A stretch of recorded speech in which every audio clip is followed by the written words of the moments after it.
Hola, bon dia. Em pots posar un cafè amb llet per emportar, sisplau? Ara mateix, maca. Tu, heu vist això de les finestres? El què? Que diu que ara no et pots tirar per la finestra. No, com? No, que han aprovat una llei que diu que no es pot sortir d'un edifici per la finestra. Això? Bueno, doncs no sortirem per la finestra, no? Oh, cony! I si ara m'he de sortir per una finestra no puc? A veure, és pel bé de tots, no per prendre-s'ho malament. Però una cosa, què vol dir? Que prohibeixen el suïcidi o el balcòning o de què va la cosa? No, senzillament no es pot sortir per la finestra, així t'estalvies molts disgustos. No em sembla un problema. Va, però puc sortir al balcó?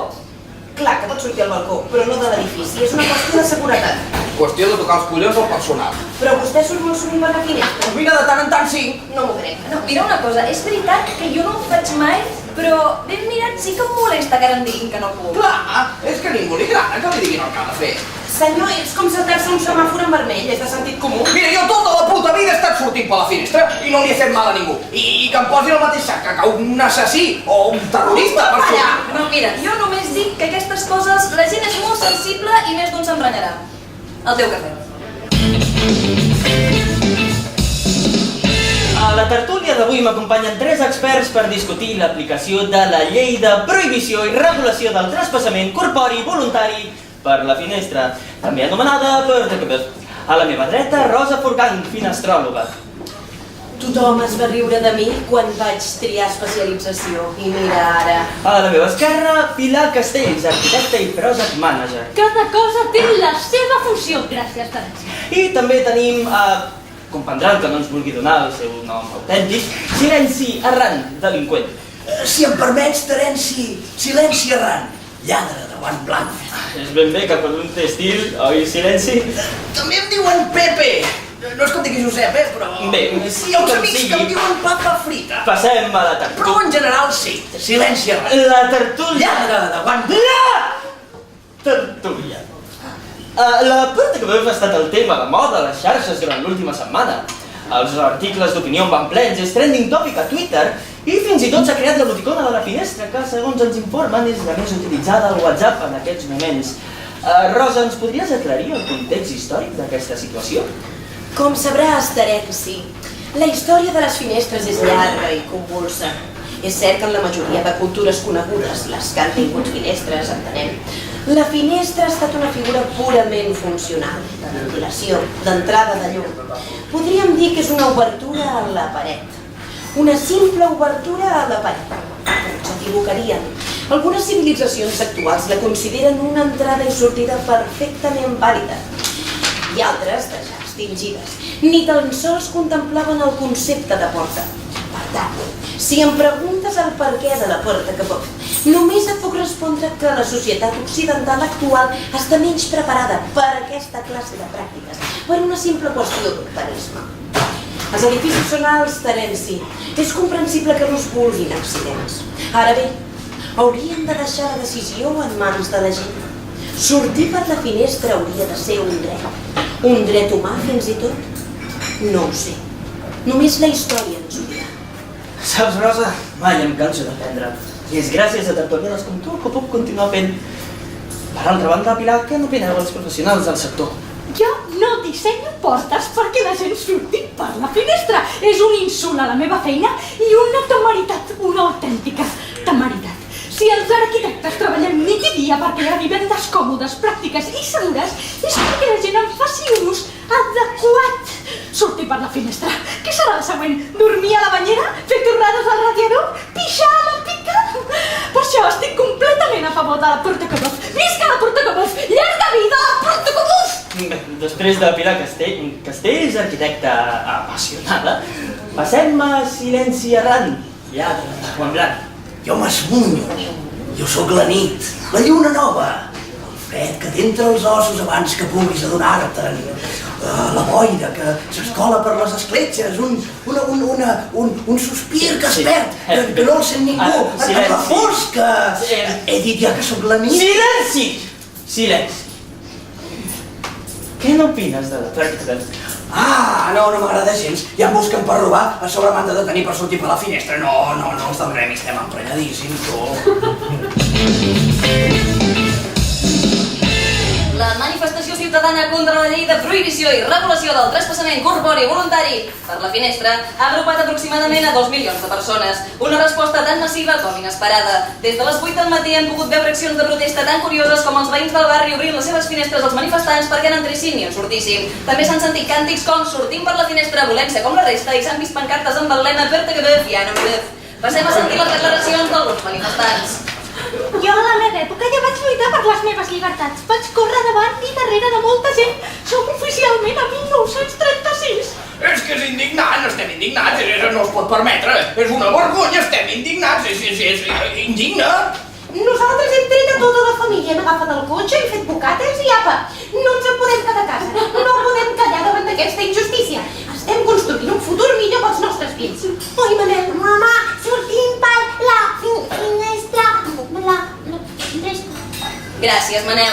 Passem ara a l'escenari principal de la concentració on s'està a punt de llegir un manifest anti-Pertecabez. Mai havíem volgut fer-ho, però ara ens toca la moral! Maria Pitar, té la 30 i pico, Girona.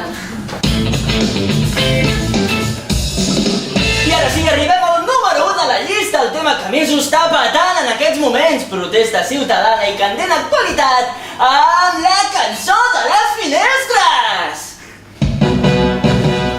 És un rectangle fet de vidre, un forat a la paret. Com que no ens deixen ser lliures, i entrarem i ens sentirem. Cantarem una cançó en senyal de protesta.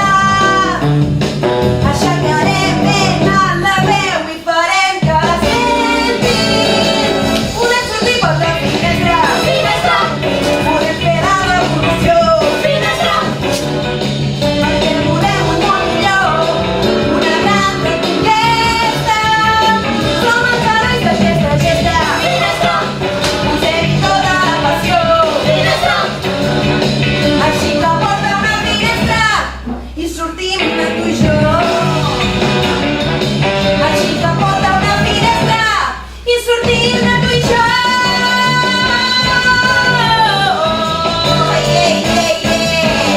Jo sí, jo sí. Les finestres!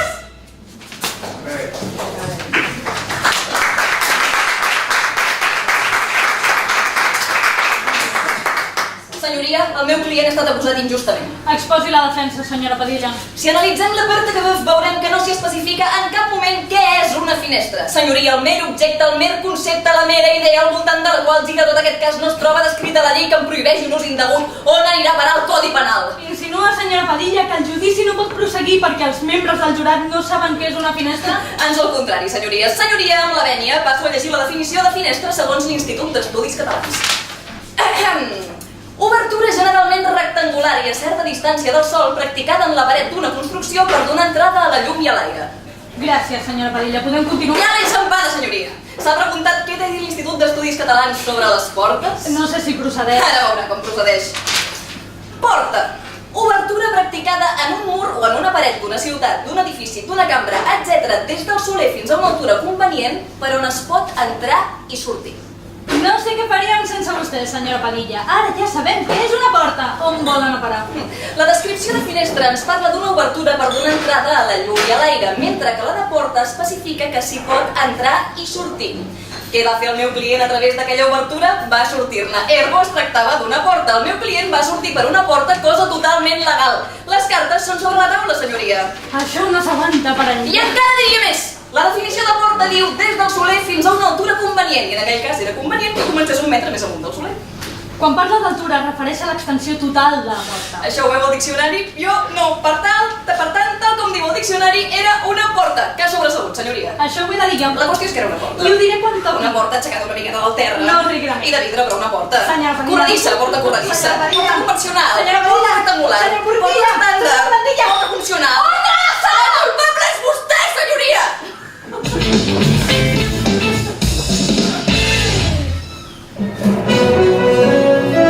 Tota Europa està vivint la crisi de les finestres. Toute l'Europe vive la crise de la fenêtre. La crisi delle finestre è una vera e propria atrocità, un'atrocità che grande come un panettone. Europe's living a famous demonstration.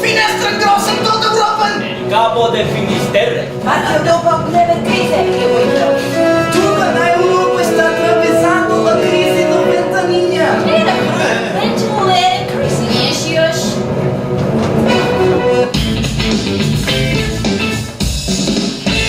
Europa tiene un problema. Europa vive una grave crisis social, política, económica y moral.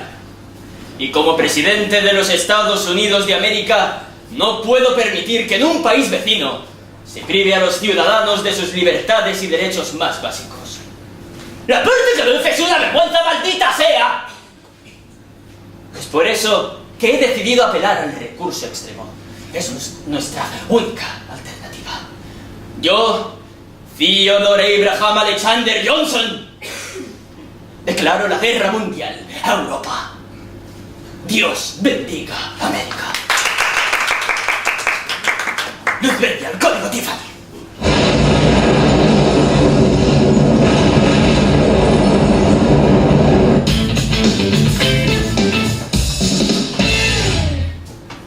I aleshores els Estats Units van llançar la bomba.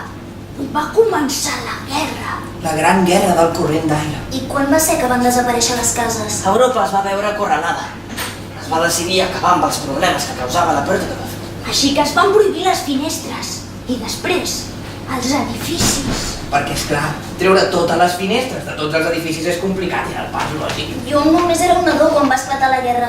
Vosaltres recordeu el món amb finestres? Han passat molts anys, jo també era molt petit, però sí, en tinc algun record. Recordo que tenia una habitació amb llit i mobles. Menjàvem amb taules, amb coberts. Jo una vegada vaig sortir per la finestra, però encara no estava prohibit. Tenia 4 anys. Oh, jo vaig anar a la manifestació, m'hi van portar els meus pares. Recordo anar al carrer amb molta gent.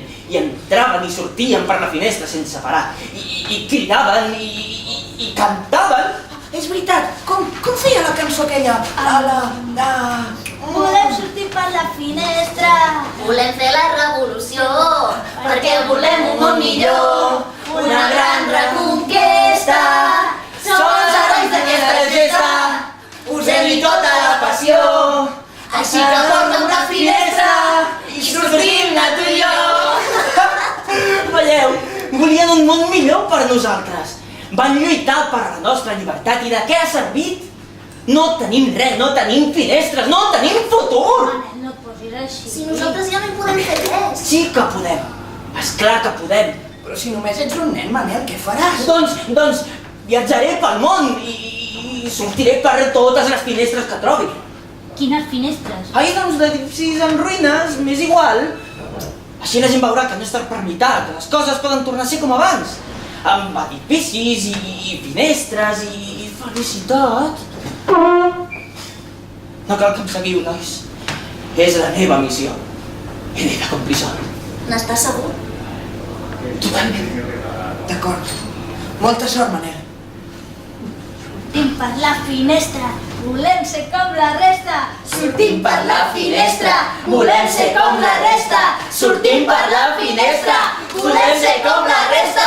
Sortim per la finestra, volem ser com la resta.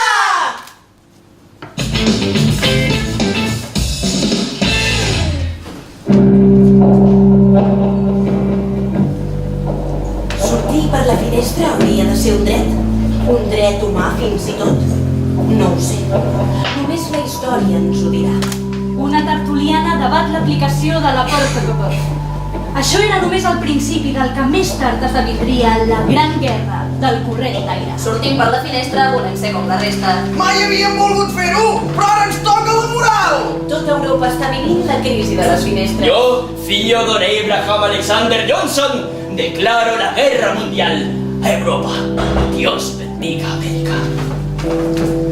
Els següents 10 anys van ser un malson a escala mundial. Arreu d'Europa respirava un ambient desolador. Empesos a viure sense sostre i amb els pocs recursos que els calaven, els ciutadans van ocupar les àrees rurals organitzant-se en clans i tribus.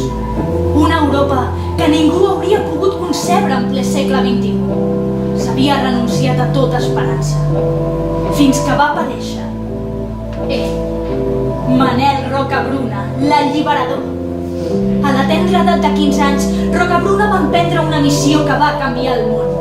Amb el seu missatge reivindicatiu, va tornar l'esperança arreu del continent i aconseguir que la societat retornés a la normalitat, amb l'esforç de tots els ciutadans. Ja fa 50 anys que Rocabruna va morir en combat a la batalla del Camp Finisterre II, al retorn. És per això que avui volem honrar la seva memòria amb aquest documental. Rocabruna,